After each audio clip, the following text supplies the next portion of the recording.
menggerakkan hati negeri ini. Assalamualaikum warahmatullahi wabarakatuh. Bagaimana kabarnya di pagi hari menjelang siang ini Bapak Ibu? Alhamdulillah, masih tetap semangat? Ya, baik. Alhamdulillahirabbil alamin. Nahmaduhu wa nasta'inuhu wa nastaghfiruhu wa na'udzu billahi min syururi anfusina wa min sayyiati a'malina. May yahdihillahu fala mudilla lahu wa may yudhlilhu fala hadiya lahu. Asyhadu an la ilaha illallah wa asyhadu anna Muhammadan abduhu wa rasuluhu la nabiyya ba'dah. Segala puji hanya milik Allah yang telah memberikan begitu banyak nikmat kepada kita semua sehingga kita bisa berkumpul di tempat yang sangat membahagiakan ini.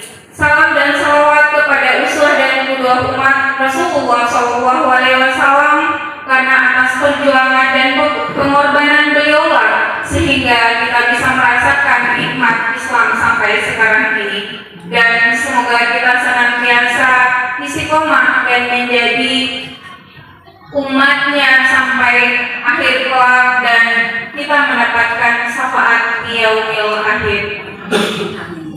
Baik Bapak Ibu yang saya hormati, terima kasih atas kehadirannya di sini untuk mengikuti acara diseminasi budaya positif modul 1.4 dari kami.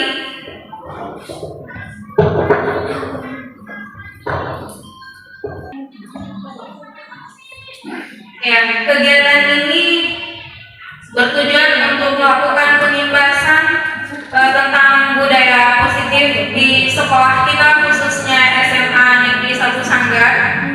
Kemudian kenapa di sini saya menuliskan salam bahagia, agar kita senantiasa tetap bahagia, karena dengan perasaan bahagia akan memberikan energi positif baik untuk diri kita maupun untuk orang lain. Ada yang tidak bahagia hari ini? Alhamdulillah, selalu bahagia.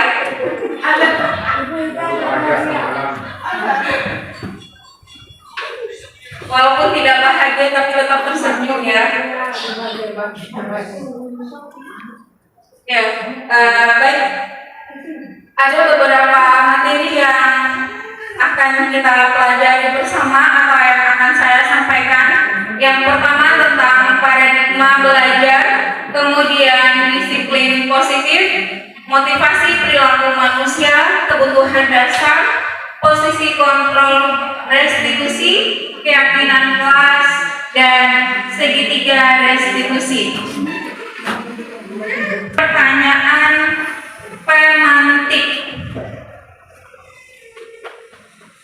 Kita sebagai guru tentu ini bukan hal yang asing, sudah biasa kita jalani selama kita menjadi seorang guru. Ada pertanyaan pertama, hukuman dapat mendisiplinkan anak. Apakah Bapak Ibu setuju atau tidak setuju? Setuju. Pak Rahman setuju. Setuju. Ada yang tidak setuju? Hukuman dapat mendisiplinkan anak. Semua setuju Bapak Ibu? Setuju. Ada yang ingin mengungkapkan kenapa pilih setuju? Saya Bu. Ya, silakan Pak Rahman. Bismillahirrahmanirrahim. Assalamualaikum warahmatullahi wabarakatuh. Ya, kita melirik dari pertanyaan di atas yang terkait dengan hukuman terhadap mendisiplinkan anak. Kenapa saya memilih untuk mengambil sikap untuk memilih diksi setuju? Karena memang kita lihat dari generasi digitalisasi sekarang yang berkembang, atau yang biasa dikenal dengan Gen Z. Nah, maka dengan stimulus yang harus kita lakukan terhadap anak didik ataupun peserta didik, nah Nah, untuk melawan apa kegiatan yang dilakukan oleh anak tersebut ketika kita sedang menjelaskan sesuatu atau memberikan materi. Nah, hal yang pertama dilakukan adalah kita harus melawan emosi siswa yang fokusnya ke arah DZ tersebut. Nah, oleh karena itu saya memberikan opsi. Nah, hukumannya itu tentu tidak merujuk ke hal-hal yang fisik, tetapi hukumannya berupa sanksi-sanksi ringan yang tidak menimbulkan fisik. Mungkin sekian dari saya. Kita berikan aplaus untuk Pak Rahman. Ada lagi yang lain? Iya, Ibu Ida. Baik, terima kasih atas kesempatannya. Jadi kalau disuruh pilih setuju tidak setuju, saya lebih memilih setuju. Karena kalau jadi antara punishment dengan reward, jadi itu dua hal yang harus berimbang untuk diberikan kepada siswa. Jadi kalau untuk harus diberikan, tentunya kita memberikan punishmentnya tidak hanya berupa punishment berupa fisik, tetapi bisa dilakukan dengan hal-hal yang membangun. Misalnya diberikan latihan atau tugas-tugas tambahan. Jadi tujuannya adalah untuk memberikan efek jerah satu, yang kedua untuk menekan agar siswa itu tidak mengulang lagi apa yang dilakukan. Jadi ada sedikit sentilan lah untuk membantu siswa agar tidak melakukan kembali. Terima kasih, itu saja. Assalamualaikum warahmatullahi wabarakatuh. Ada lagi yang ingin memberikan pendapat? Ya, tadi semua setuju hukuman dapat mendisiplinkan anak, tapi hukuman itu bukan secara fisik, tapi non fisik dan ingin memberikan sebuah sentuhan kepada siswa.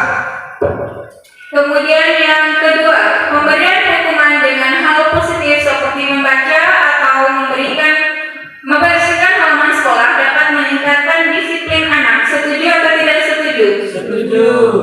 Setuju. Semua setuju? Kita lanjut yang ketiga, memberi penghargaan dapat meningkatkan motivasi belajar anak.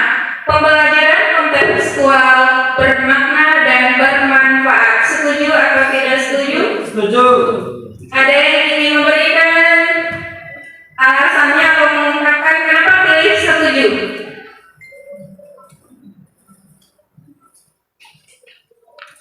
Ya, para anak. Untuk kedua item di bawahnya. Ya, terima kasih atas kesempatan yang kedua ini. Jadi untuk item ketiga ini saya sangat tertarik. Kenapa saya tertarik? Karena memang yang saya lakukan di dalam kelas ketika mengajar, maka peserta didik sangat antusias sekali ketika kita menyebutkan yang namanya penghargaan.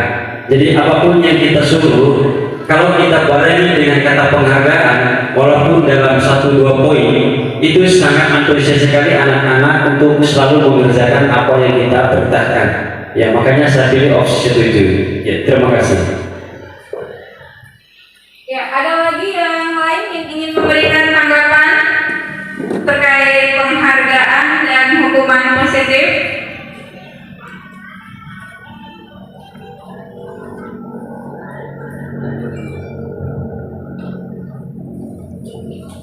Ya, terkait dengan ketiga pernyataan ini tadi sudah memberikan tanggapan setuju semua.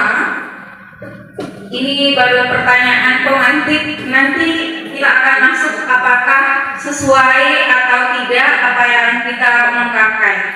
Nah, kita akan lanjut dulu. Perubahan paradigma belajar. Di sini ada si A dan B.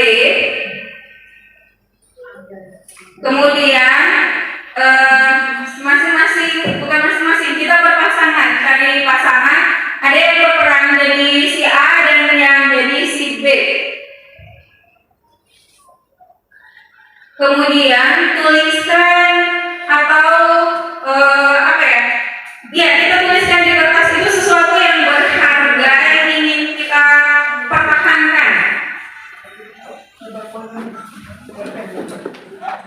Yang menjadi si A, ada yang jadi si A, ada yang jadi si B.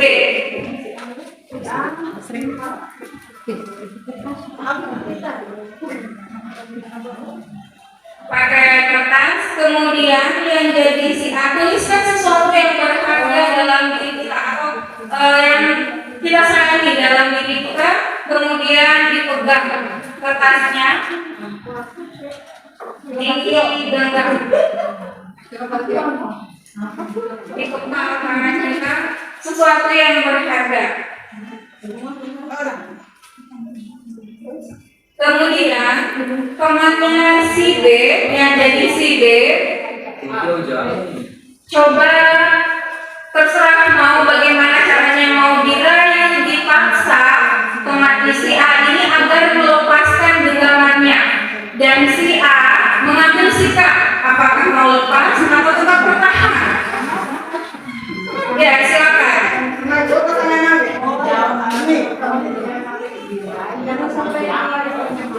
Silakan ditulisnya. Terserah.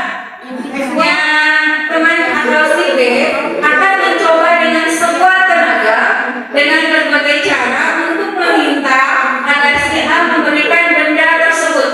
Intinya si A ini bagaimana berusaha untuk merebut si B merebut apa yang ada dalam genggaman si A.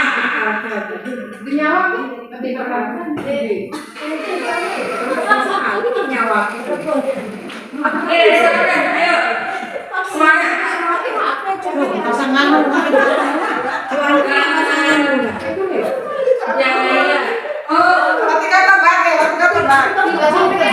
Bukan tetap, tapi bagaimana usaha kita untuk mengambil harga yang ada di A.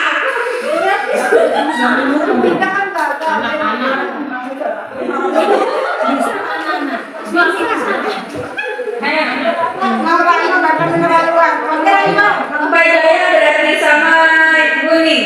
Ayo coba baca bagaimana caranya melobi. Berarti mata di yang B. Ya, jadi si B tukang merayu. Kemudian si A terserah mau melepaskan sesuatu yang berharga.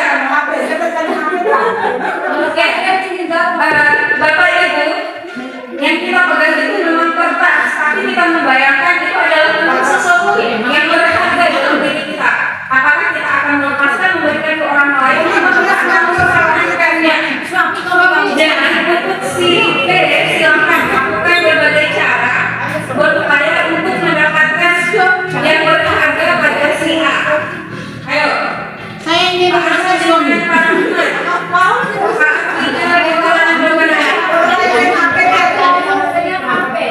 Berarti dirayu langsung mendapat. Dia Kalau Farhan sama Pak Arba, bagaimana? Yang dari si A-nya Farhan atau Pak Arba?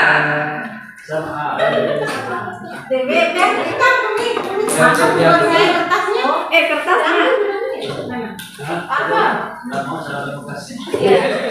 Aduh, kakak kamu ini baik kali.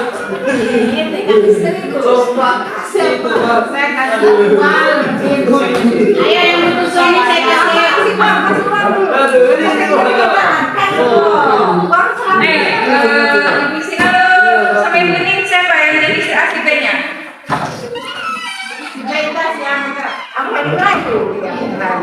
Terserah mau ngerayu, mau dengan pakang serang, pokoknya bagaimana si A itu.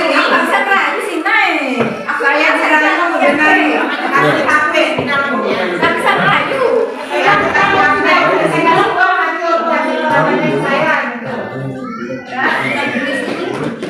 yang akan kita lepaskan. Sesuatu yang berharga dalam diri kita atau memiliki yang berharga. Apakah itu suami? Menghargai istri lah.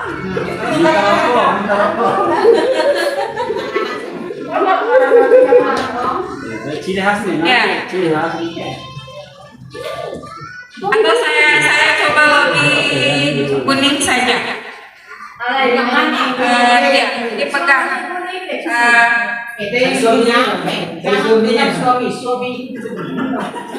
Nanti berlaku di mata. boleh dikatakan ada dalam genggamannya. No. Kasih uang ibu sih. Nanti sudah kasih imbalan. Biar 1 miliar. Tidak. Serius lah. Serius.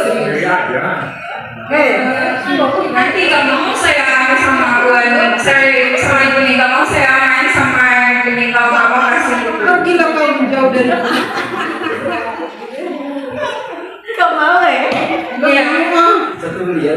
Boleh kita mengatakan apa yang dimilikinya atau yang berharga walaupun dirayu, diancam. Bayar. Bagaimana dengan yang lainnya mempertahankan semua atau ada yang lepas? Saya lepas. Saya Bu Ida lepas juga lagi karena dikasih imbalan dirayu. dikasih Pak apa? Rahman tidak melepaskan walaupun diancam dilakukan kekerasan fisik sama bapak. Terus mami Ya tetap dipegang. Ya, baik Bapak Ibu, itu sekilas paradigma atau cara berpikir kita. Sesungguhnya segala tadi sesuatu yang berharga harus kita pegang, entah itu anak, keluarga atau apapun yang berharga. Tentu kita tidak akan rela memberikan dengan mudah kepada orang lain. Kita akan mempertahankan sesuatu yang berharga dalam diri kita. Nah, terkait dengan apa yang kita lakukan tadi, kita akan coba memahami tentang paradigma teori kontrol, teori pilihan atau ilusi kontrol. Ilusi guru mengontrol murid bahwa kritik dan membuat orang merasa bersalah dapat menguatkan karakter. Ilusi bahwa semua penguatan positif efektif dan bermanfaat. Ilusi bahwa orang dewasa memiliki hak untuk memaksa. Ini ilusi, bukan nyata. Nah, sekarang kita akan coba melihat bagaimana sih perubahan paradigma stimulus respon, teori kontrol dan atau teori pilihan. Siapa sesungguhnya yang memiliki kontrol dalam diri kita? Stimulus respon, kita mencoba mengubah orang agar berpandangan sama dengan kita. Mungkin sama ya dengan siswa. Kita berusaha mempengaruhi siswa itu agar punya pemikiran yang sama dengan kita. Itu adalah stimulus respon. Atau ketika tadi si A memegang miliknya, si B merayu untuk mengambil, si B berusaha agar si A itu mengikuti keinginannya. Itu adalah stimulus respon. Atau ketika ada sesuatu yang tidak mengenakan bagi kita, kita akan memberikan respon yang tidak baik. Itu stimulus respon. Tapi teori kontrol atau pilihan, kita akan berusaha memahami pandangan orang lain tentang dunia. Kemudian semua perilaku memiliki tujuan.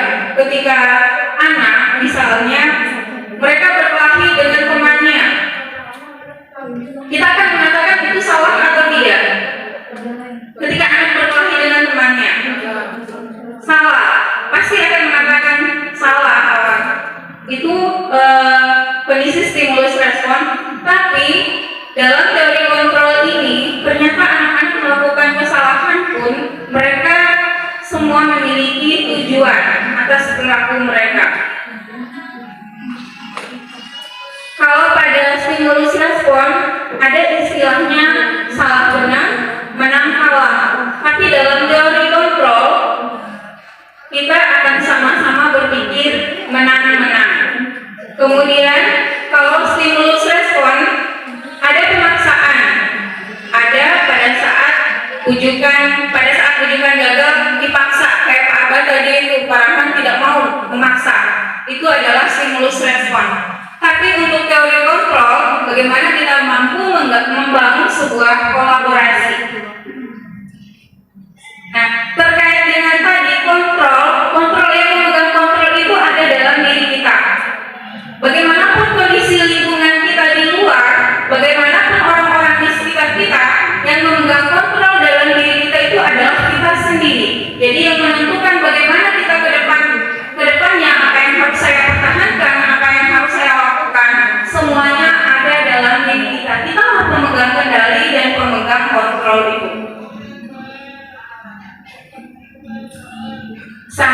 di sini masih semangat? Semangat. Ya, kalau begitu kita lanjut atau kita istrikin dulu? Boleh. Dewi beca kertas gini. Ya, kita ice breathing masih fokus atau tidak? Kalau saya sebut mata, Bapak Ibu tunjuk mata. Kalau saya sebut apa yang saya sebutkan itu yang diikuti atau yang dipegang? Dapat diri semangat. Biar semangat. Iya, nggak berdiri untuk meregangkan otot-otot. Berdiri biar dipegang. Masukkan kursinya gue.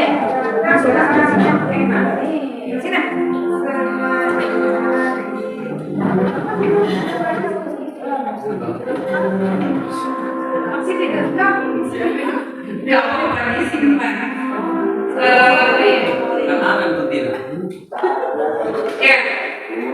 Oh, yang pertama apa yang saya sebut itu yang dipegang. Semua fokus lagi salah.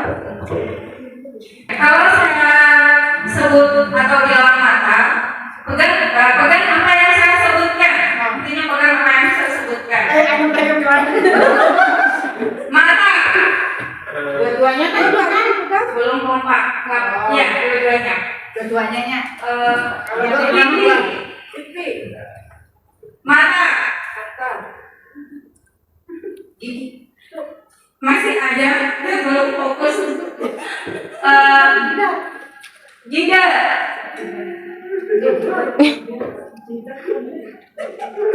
Apa yang saya sebutkan, bukan apa yang dilihat.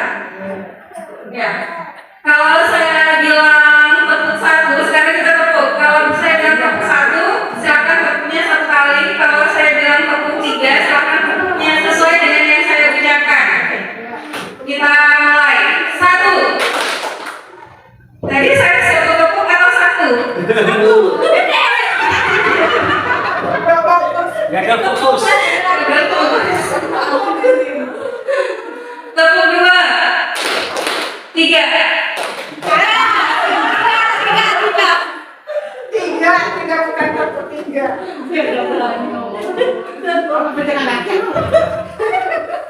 Tepuk satu. Tepuk dua. Dua.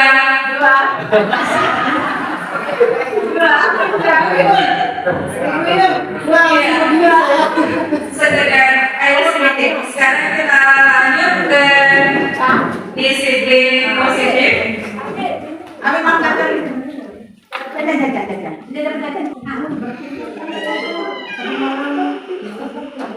Ketika mendengarkan kata disiplin positif, apa yang Bapak Ibu bayangkan? Ada yang ingin menyampaikan pendapatnya terkait disiplin positif? Itu kemana?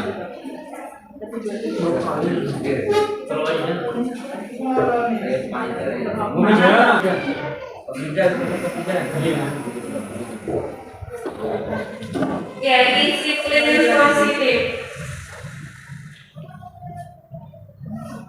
Arti kata disiplin itu bisa berarti belajar. Kemudian makna disiplin di sini bagaimana belajar kontrol diri dengan menggali potensi kita agar tercapai tujuan mulia, yaitu sesuatu yang menjadi seseorang yang kita inginkan berdasarkan nilai-nilai yang kita hargai.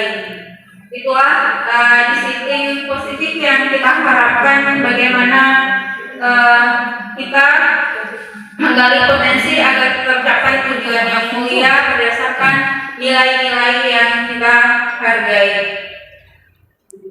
Nah, terkait dengan nilai-nilai yang kita hargai ini, ada yang dinamakan nilai-nilai kebajikan universal. Nilai-nilai kebajikan universal ini adalah sifat positif manusia yang merupakan tujuan mulia yang ingin dicapai setiap individu. Nilai-nilai tersebut bersifat universal dan lintas bahasa, suku, bangsa, agama, maupun latar belakang. Inilah nilai-nilai kebajikan universal. Nah, kenapa sih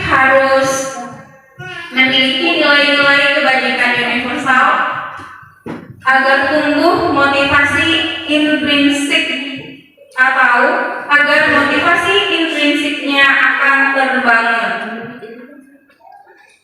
Nah, terkait dengan peserta didik atau murid kita, ketika sudah terbangun motivasi intrinsiknya, maka harapan kita lahirlah pelajar atau yang memiliki profil seperti yang kita harapkan, atau sekarang yang sangat umum adalah profil pelajar Pancasila.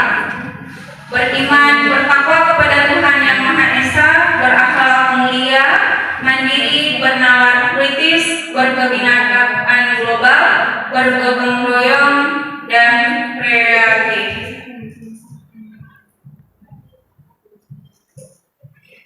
Nah, tadi pada awal kita sudah menjawab pertanyaan tematik. Sekarang kita masuk ke teori motivasi, hukuman, penghargaan, dan restitusi. Motivasi. Sekarang kita saling sharing terkait dengan motivasi. Bapak Ibu datang ke sekolah tepat waktu, kira-kira motivasinya kenapa? Atau apa motivasinya datang tepat waktu? Ingin disiplin. Kemudian pernah nggak merasa pengen masuk tepat waktu dalam kelas biar penilaian dari kepala sekolah itu bagus untuk kita? Pernah merasakan atau memiliki perasaan seperti itu? Pernah. Ada yang tidak. Alasannya bunyi kenapa tidak? Alasan saya ini. Assalamualaikum warahmatullahi wabarakatuh. Waalaikumsalam. Saya hanya memiliki satu alasan. Kenapa selalu datang tepat waktu? Karena saya ingin menanamkan kepada pribadi saya untuk tetap disiplin dan tidak melakukan pencitraan,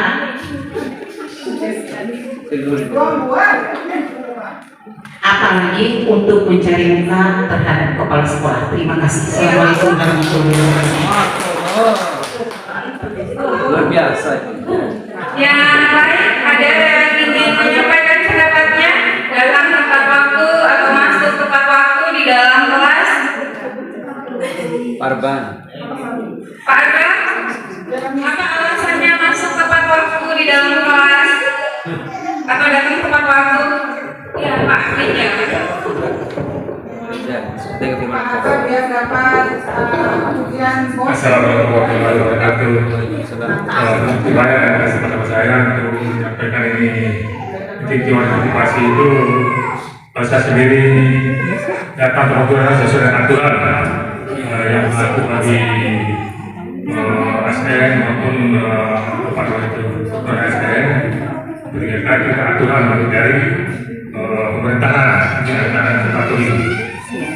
Kemudian datang yang punya datang ke waktu, pulang ke waktu adalah sesuai dengan aturan yang dibikin oleh pemerintahan maupun dari sekolah pemerintahan. Ada kerjasama yang ada. Yang kedua adalah untuk motivasi siswa supaya kita dulu sebagai contoh untuk kita datang ke waktu menambah semangat siswa itu. Kita aja. Terima kasih banyak warahmatullahi wabarakatuh. Ya, kita berikan tepuk tangan untuk Pak Ahmad. Guru kita memberikan alasan datang tepat waktu itu karena ingin memberikan contoh. Kemudian yang kedua, karena memang aturannya harus datang tepat waktu ya Pak Afrizal. Alasan yang pertama tadi bukan untuk pencitraan atau ingin dipuji oleh pimpinan, tapi menanamkan nilai-nilai positif atau disiplin dalam diri. Itulah yang dinamakan dengan motivasi intrinsik atau motivasi internal. Dan ketika kita takut akan sebuah aturan atau konsekuensi atau kita ingin diberikan penghargaan atau pujian atas apa yang kita lakukan, itu namanya motivasi eksternal.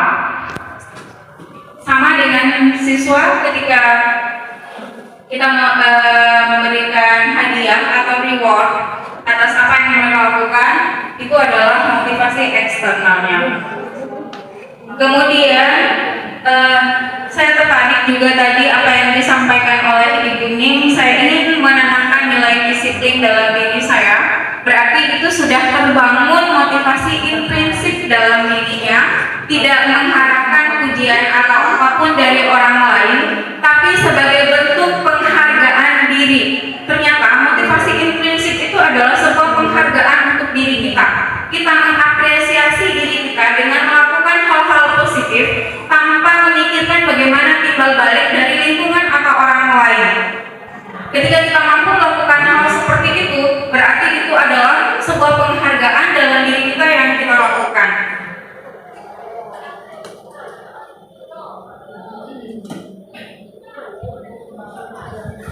Ya, pada pertanyaan teman tadi, kita memberikan apresiasi atau reward kepada siswa, itu dapat meningkatkan motivasi. Nah, sekarang ada istilah dihukum oleh penghargaan. Penghargaan dapat menurunkan kualitas. Yang kedua, penghargaan menurunkan kreativitas. Penghargaan mengurangkan motivasi intrinsik. Ternyata yang kita pikirkan selama ini, memberikan penghargaan kepada siswa itu meningkatkan motivasi belajar siswa. Betul apa tidak Bapak Ibu? Kita berpikir bahwa memberikan reward kepada siswa akan meningkatkan motivasi belajarnya. Ternyata penghargaan ini dapat menghukum siswa, bahkan diri kita pun. Ketika kita ingin mendapatkan penghargaan atau sebuah perilaku positif kita, maka penghargaan itu dapat menurunkan kualitas, kreativitas, karena apa yang kita lakukan kita mengharapkan sebuah balasan. Makanya dikatakan bahwa penghargaan ini memberikan hukuman atau hukuman bagi kita, di mana kita dihukum oleh penghargaan akan menurunkan kualitas, kreativitas, dan kita motivasi intrinsik kita akan berkurang. Kita tidak motivasi dalam diri kita itu kurang muncul karena kita mengharapkan penghargaan atau pujian dari orang lain.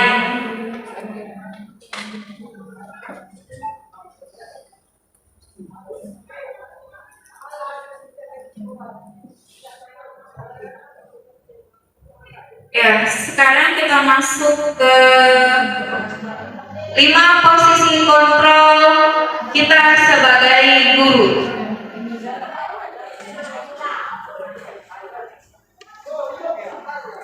Ternyata seorang guru memiliki 5 posisi kontrol dalam melakukan interaksi dengan peserta didik. Yang pertama, sebagai penghukum, kita memberikan sanksi kepada anak. Kemudian pembuat orang merasa bersalah. Yang ketiga, posisi kontrol kita sebagai teman. Yang keempat, sebagai pemantau. Yang kelima, sebagai manajer.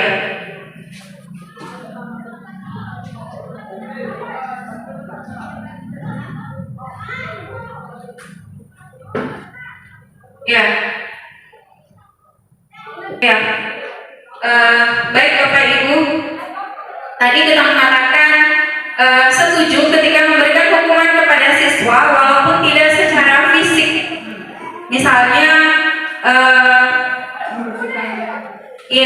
kita suruh membersihkan lingkungan, kemudian kita memberikan ucapan atau kata-kata verbal yang membuat dia kecewa atau merasa tersakiti.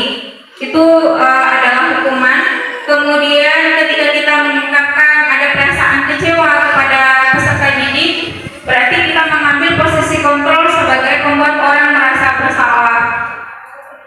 Kemudian ketika kita dalam kelas mengatakan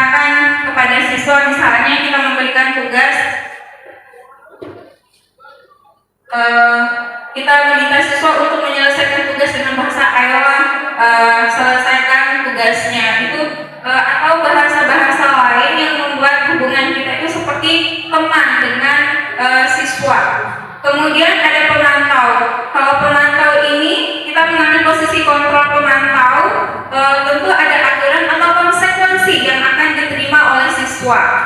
Nah, sebagai manajer ini kita akan memberikan sebuah gambaran dan bagaimana siswa itu mampu menemukan solusi atas apa yang mereka lakukan. Itu sebagai manajer. Kira-kira Bapak Ibu dari kelima posisi kontrol ini, mana yang paling sering kita lakoni atau yang kita perankan? Sebagai penghukumkah, pembuat orang merasa bersalah, teman, pemantau, atau manajer? Yang biasa, yang real kita lakukan.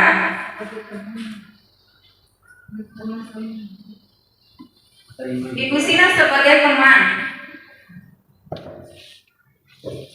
Ada yang lain Pak Jaya posisi kontrol yang biasa di pemantau. Alasannya kenapa sering memilih menjadi pemantau? Ya, terima kasih atas waktu yang diberikan kepada saya.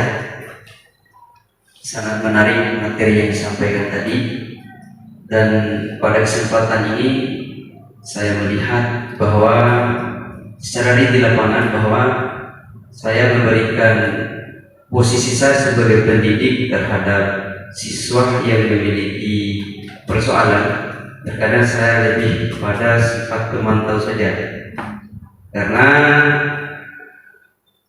dilihat dari kondisi siswa sekarang, kalau diberikan sebuah semacam hukuman yang dengan menggunakan bahasa atau menyuruh mereka untuk membersihkan lingkungan, itu terkadang mereka memiliki rasa dendam seperti itu. Terima kasih. Kekurangan untuk Pak Jaya, terima kasih. Tadi Pak Jaya mengambil posisi kontrol sebagai pemantau. Yang lain yang kita alami,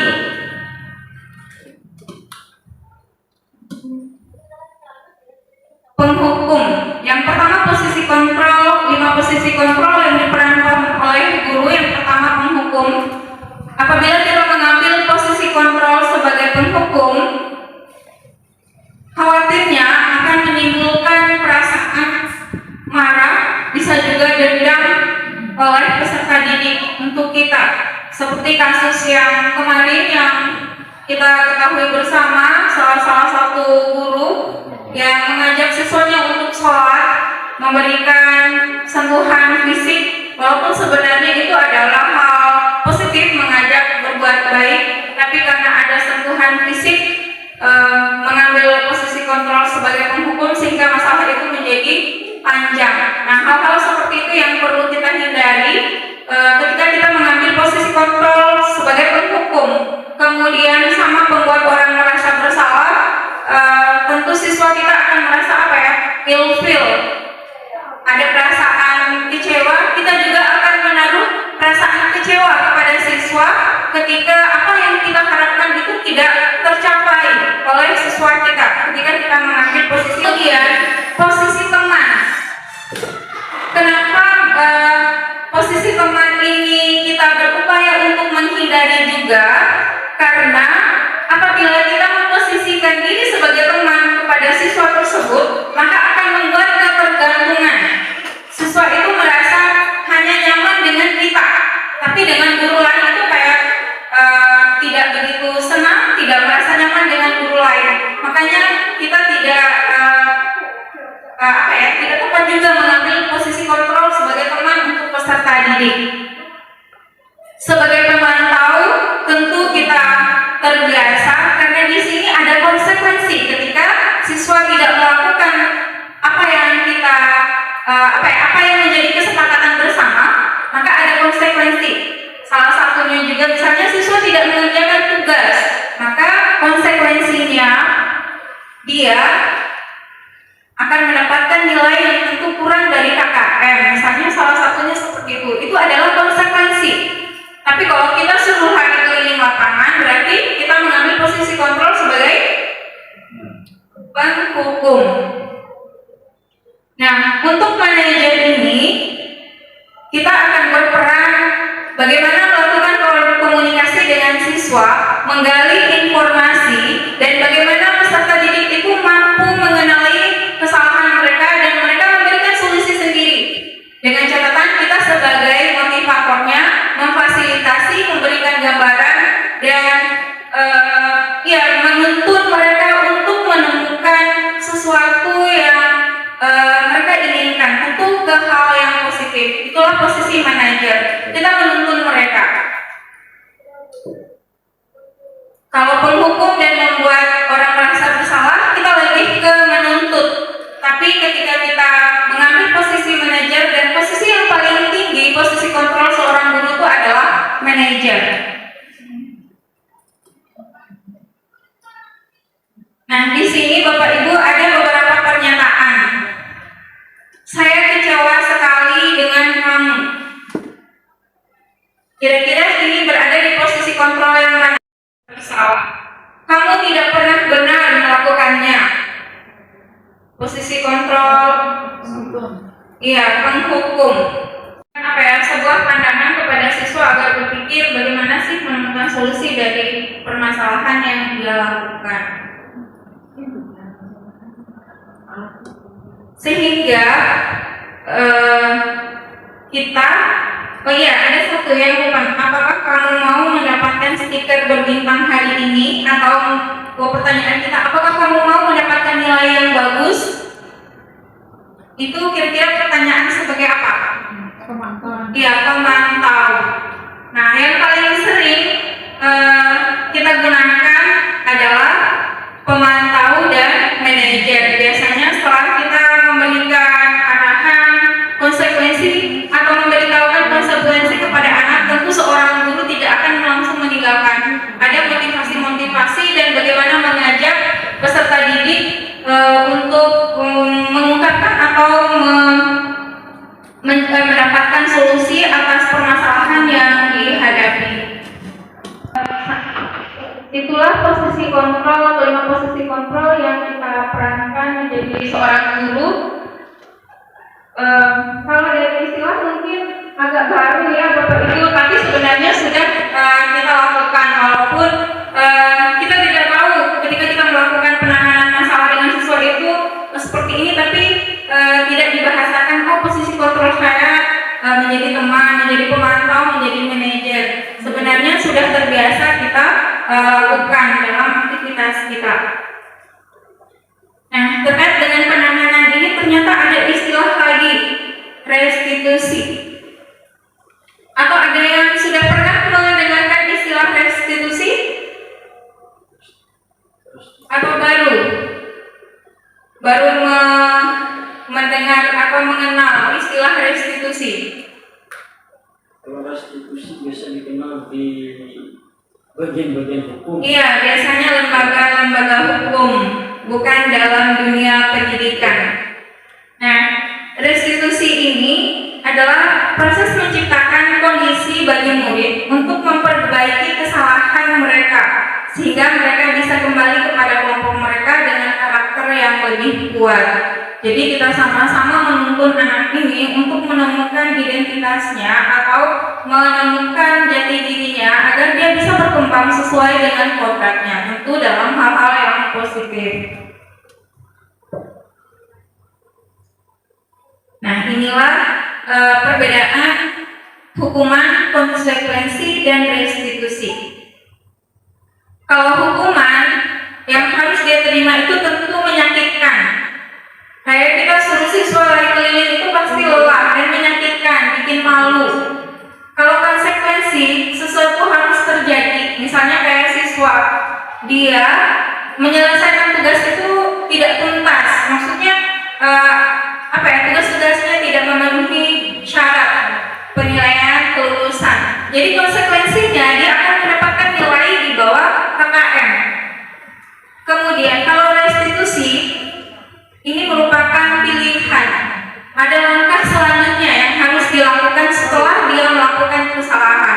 dan akan ditemukan solusi.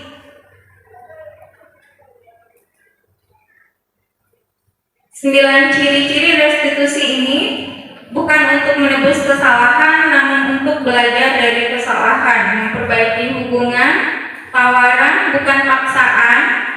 Misalnya, ketika kita memanggil siswa yang tidak mengerjakan tugas,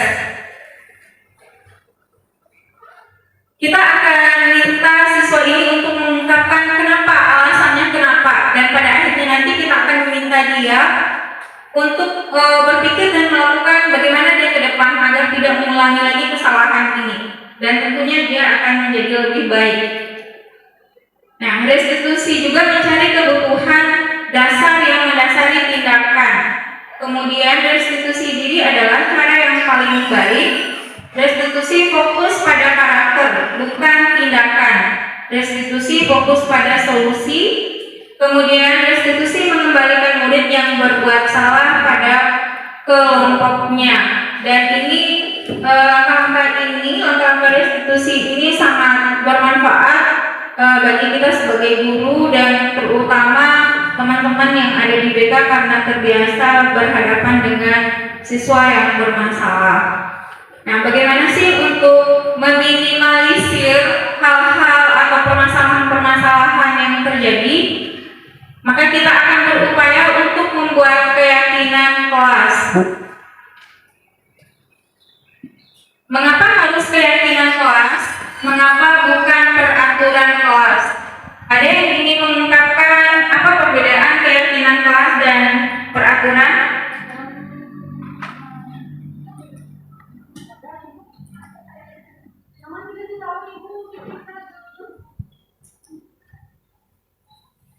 Ya, kalau aturan biasanya lebih mengikat dan pasti ada konsekuensinya.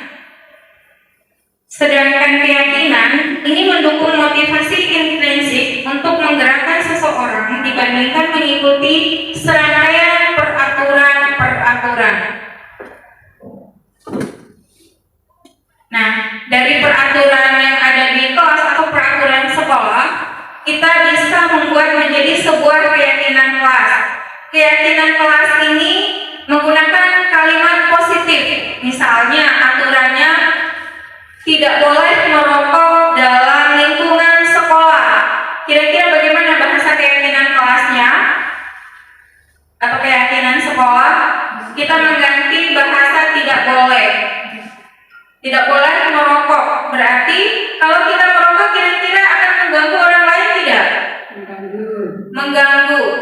Berarti keyakinannya kita menghormati orang lain. Karena dengan kita melakukan hal itu bisa mengganggu orang lain.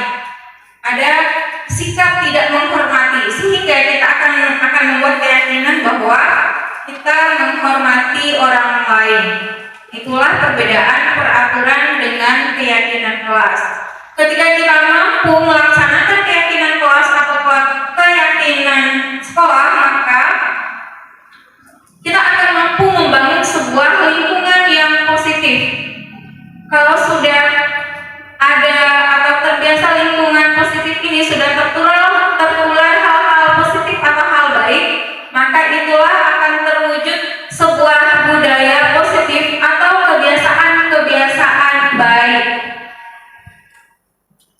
Misalnya yang sedang kita galakan juga di dalam kelas ada beriman dan bertakwa kepada Tuhan yang Maha Esa. Yang pertama di dalam kelas untuk berdoa. Kemudian apalagi pada saat masuk waktu zuhur melakukan sholat bersama. Tentu pada awalnya hanya sedikit yang mau mengikuti, tapi lama-lama akan terbentuk lingkungan ini, lingkungan yang positif. Dan ketika ini sudah terbentuk, maka sholat itu tidak perlu diingatkan lagi oleh guru. Maka siswa akan langsung datang sendiri. Nah, ketika sudah terbangun motivasi seperti itu, motivasi intrinsiknya, maka akan lahirlah sebuah budaya atau kebiasaan positif. Sama dengan kita juga.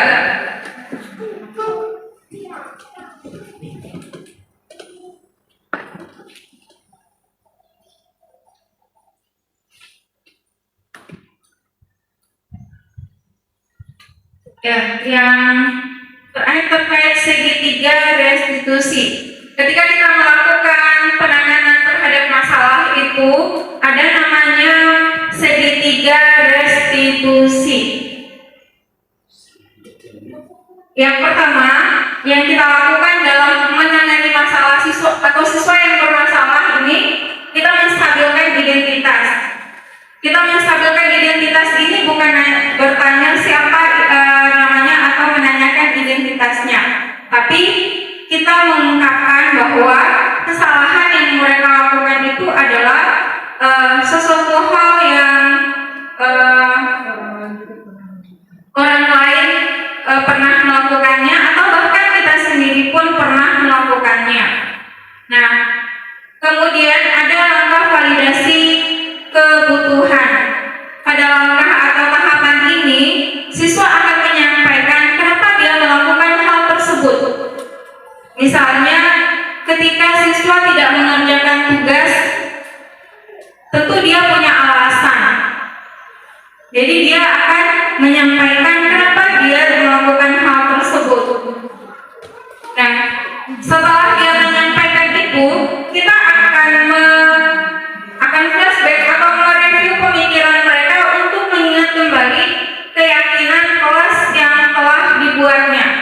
Nah, dari keyakinan kelas yang dibuatkan itu, dia akan menentukan sendiri bagaimana sikapnya ke depan atau solusi yang akan dia tawarkan kembali terhadap masalah yang dia lakukan. Tentu di sini posisi guru sebagai manajer menuntut siswa untuk menemukan solusi atas permasalahan mereka. Keyakinan kelas juga bukan kita sebagai guru yang buat, tapi siswa berdasarkan nilai-nilai kebajikan yang mereka yakini, bukan guru.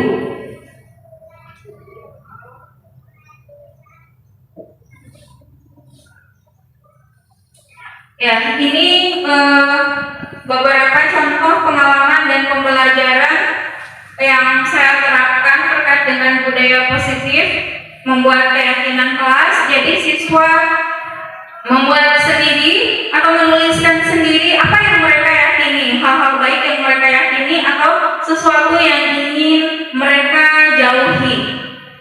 Nah, tapi di keyakinan kelas ini kita menggunakan kalimat positif. Misalnya siswa tidak mau bolos lagi, berarti ada rasa tanggung jawab dalam dirinya, disiplin juga. Itu yang kita harapkan. Kenapa kita membuat keyakinan kelas?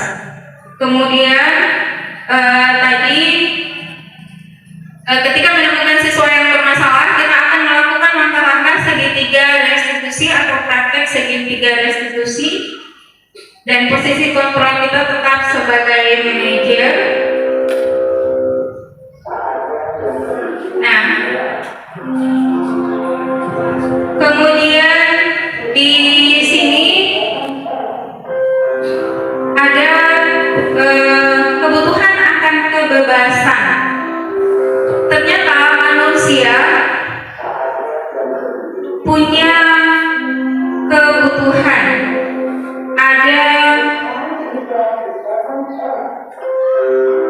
Yaitu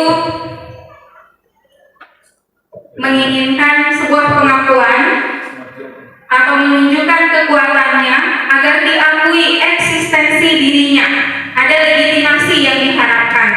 Kemudian keinginan akan kasih sayang dan penerimaan. Sama dengan siswa kita ketika kita menangani beberapa masalah di BK Bu Yunja, rata-rata mereka dari latar belakang orang tua yang bermasalah, maksudnya ada yang broken home, yang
untuk edit, bikin video dan sebagainya, kita bisa memberdayakan mereka untuk membuat video atau apapun yang sesuai dengan hobi mereka, tapi dari secara kontekstual tetap sesuai dengan materi yang kita ajarkan.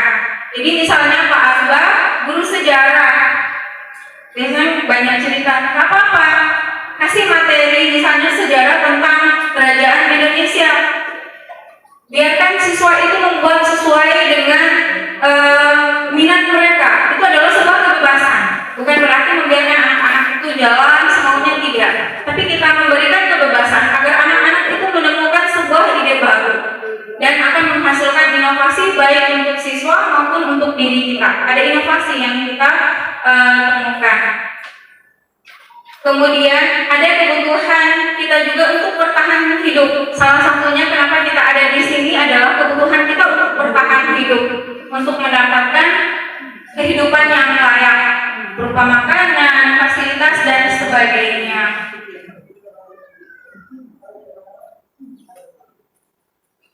Nah, ini kebutuhan kasih sayang dan ingin diterima di kelas 10. Ini kebetulan sampelnya di 10.3. Yang laki-laki itu biasanya katanya tidak diberikan kepercayaan oleh temannya ketika melakukan atau mengerjakan tugas. Ada mesti tidak percaya dari temannya. Nah, di sini bagaimana kita mengambil peran untuk menuntun mereka, memberikan atau memenuhi kebutuhan kasih sayang peserta didik kita, agar mereka itu termotivasi untuk berbuat lebih baik lagi. Kemudian ada di sini melakukan sesuai dengan apa yang diyakini, sesuai profil pelajar Pancasila. Ada mandiri, kemudian mereka melakukan kolaborasi atau gotong royong, kreatif, kemudian sesuai dengan keyakinan kelas mereka, cinta kebersihan dan tanggung jawab memungut sampah sebelum memulai pelajaran, khususnya di jam pertama. Ini beberapa contoh yang saya lakukan atau aksi nyata dari budaya positif yang bisa saya sampaikan. Kemudian tadi terkait dengan penanganan masalah siswa, tentu tidak bisa kita satu kali langsung siswa itu berubah dari yang malas menjadi rajin, dari yang tadi agak ogah-ogahan mengerjakan tugas langsung menjadi rajin. Tentu tidak bisa sesimpel yang kita pikirkan atau yang kita bicarakan. Di situ perlu upaya-upaya dari kita untuk terus menuntun mereka, dan semoga kita sebagai guru tidak pernah bosan untuk melakukan hal-hal baik sehingga akan terus menularkan kepada berapapun banyak siswa yang kita didik sampai nanti kita tidak menyadari seberapa banyak hal-hal positif yang kita lakukan, dan tentu kita berharap segala hal baik itu akan kita peroleh atau kita akan tuai nantinya. Demikian presentasi yang bisa saya sampaikan. Jika ada Bapak Ibu yang ingin bertanya atau sharing pengalamannya, dengan senang hati saya persilakan. Berbuat baiklah. Atau kata-kata bijak dari Ibu Ida dulu. Iya, terima kasih untuk kesiapan kali ini. Ini yang lagi viral. Kata-katanya adalah berbuat baiklah sesuai dengan momen. Bagi momennya, berbuat baiklah sebanyak mungkin sampai kau dikira sedang jadi caleg, ikut caleg gitu. Artinya kan tetap berbuat baik, berbuat positif sebanyak-banyaknya. Mau dianggap seperti apapun, yang penting berbuat banyak, berbuat baik sebanyak-banyaknya. Terima kasih. Ya, tepuk tangan. Kita mulai membangun motivasi intrinsik ini. Ya, silakan Kak Jaya. Boleh berdiri juga. Terima kasih kepada Ibu Sri yang sudah memberikan kesempatan yang kedua kali, dan ini kesempatan terakhir untuk saya. Jangan yang terakhir Pak Jaya. Permulaan ini. Ya, terima kasih. Awal dari sebuah cerita. Jadi ada dua hal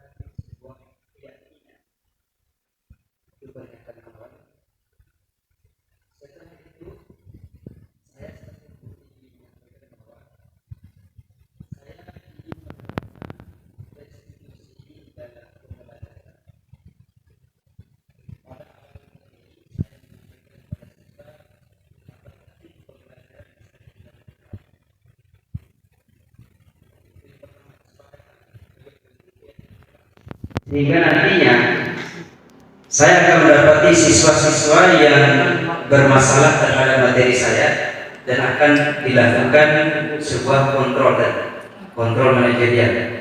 Itu yang pertama. Kemudian yang kedua, ada relasi antara kontrol guru-guru tadi, kontrol guru terhadap restitusi. Maksud saya, apakah restitusi ini hanya kita mencarikan solusi bagi siswa yang bermasalah saja, atau terus yang bermasalah kemudian saya ingin menerapkan restitusi ini kepada siswa yang memiliki prestasi baik. Caranya agar mereka mempertahankan kemampuan tersebut. Itu bagian daripada restitusi secara pemahaman saya. Terima kasih. Ya, terima kasih kepada Pak Jaya dan Ibu Ida dengan kata bijaknya yang luar biasa, agar kita terus termotivasi untuk berbuat baik sampai orang mengira kita sedang ikut jadi calon anggota legislatif. Ya, kalau kita guru tentu tetap akan termotivasi untuk berbuat baik setiap hari, setiap tatap muka dengan sekian banyak siswa, rekan sejawat dan lainnya. Terkait dengan restitusi yang disampaikan oleh Pak Jaya, kita tetap semangat. Restitusi ini memang spesial untuk siswa, bagaimana kita menangani siswa-siswa yang kita bahasakan bermasalah atau melakukan sesuatu hal yang tidak sesuai dengan keyakinan kelasnya, sehingga kita akan menuntun mereka agar menemukan bagaimana sih solusinya agar saya tidak melakukan hal itu, dan dia tidak hanya terbatas pada dirinya, dia bisa menularkan atau mengajak temannya yang lain agar dia melakukan hal baik itu. Ketika dia yang tidak mengerjakan tugas, nanti dia bisa menularkan kepada temannya agar tidak mengulangi lagi perbuatan atau melakukan perbuatan yang seperti itu. Jadi siswa itu sebagai problem solver untuk dirinya maupun untuk lingkungannya dan temannya. Nah, tentu kita sebagai guru mengambil posisi kontrol sebagai manajer agar siswa mampu melakukan atau berkibat sebagai problem solver. Kalau kita sebagai guru, apakah hanya kita sendiri ketika kita menangani masalah itu? Kita bisa juga berkolaborasi dengan orang lain. Jadi kita tidak terbatas pada individu kita, karena lingkungan sekolah ini besar, punya teman sejawat, punya pimpinan. Bagaimana kita melakukan kolaborasi dan berbagi hal-hal baik. Salah satu dari apa yang kami lakukan ini adalah bagaimana kita berkolaborasi, berbagi hal baik. Dari kita yang ada di ruangan, beberapa orang ini mampu menularkan, harapannya mampu menularkan budaya-budaya positif kepada lingkungan kita dan sejawat, bahkan dalam kehidupan rumah tangga kita di rumah lingkungan masyarakat. Begitu pula dengan siswa.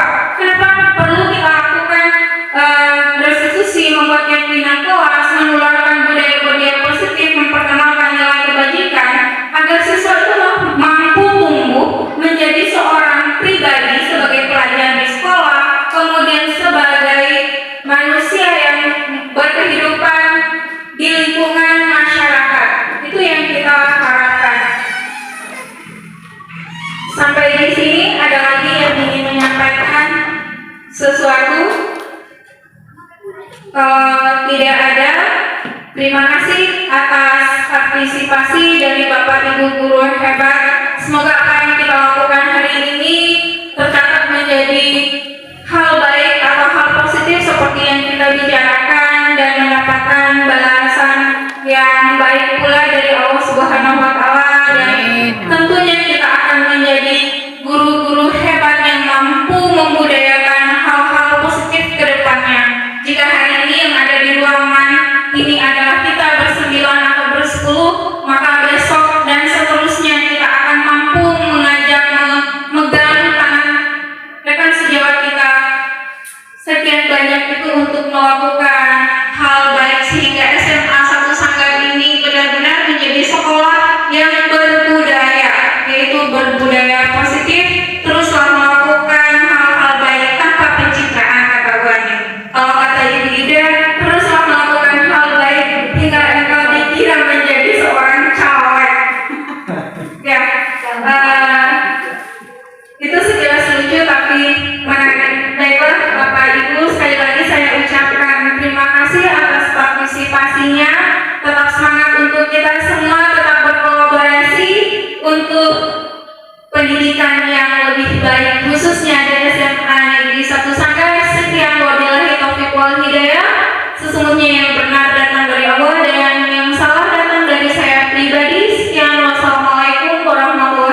wabarakatuh. Waalaikumsalam.